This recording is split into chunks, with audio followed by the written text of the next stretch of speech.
A Mechanicsville man charged in a deadly assault will now get to go home at a higher price, though, because of a ruling today from a Richmond City Circuit Court judge. 27-year-old Nico Rivera has been charged with second-degree murder in the death of 27-year-old Jacob Baldwin. 8 News reporter Victoria Lucas joins us live at the Richmond Courthouse downtown with the latest on the case. Victoria.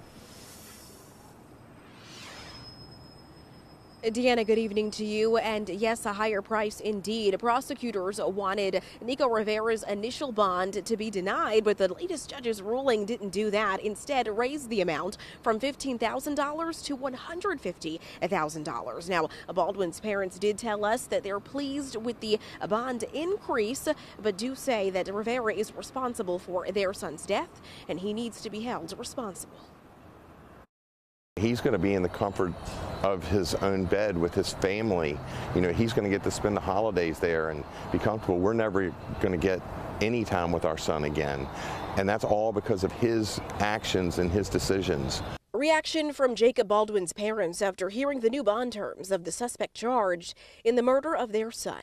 Multiple family members and friends of both Baldwin and Rivera heard more details into the case as the Commonwealth approached the stand.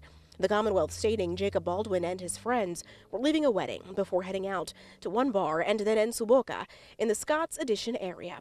Prosecutors adding things were amicable between the friends of both Baldwin and Rivera until Rivera got angry, to which the Commonwealth said a friend had to hold him back. A bystander video was then played in the courtroom, to which prosecutors explained that a friend let Rivera go, which was when Rivera ran around and hit Baldwin, leading him to fall to the ground and fracture his skull. It's devastating. I mean, all of this is devastating. It's devastated our lives. Our lives aren't the same. The defense responded saying the results of the punch were tragic, but this incident was a single punch case. The defense is saying that, oh, it's just one punch. Well, that one punch killed my son. The defense showed 48 letters given by family and friends of Rivera and community members, some of whom were members of the U.S. Air Force and Marine Corps. The judge, though, added it's natural for both sides to show support. People make bad decisions, you know, every day, and whether it's fair or not, there have to be consequences because his decisions changed many people's lives for the negative. I mean, and so if nothing happens, it's just going to continue and just perpetuate.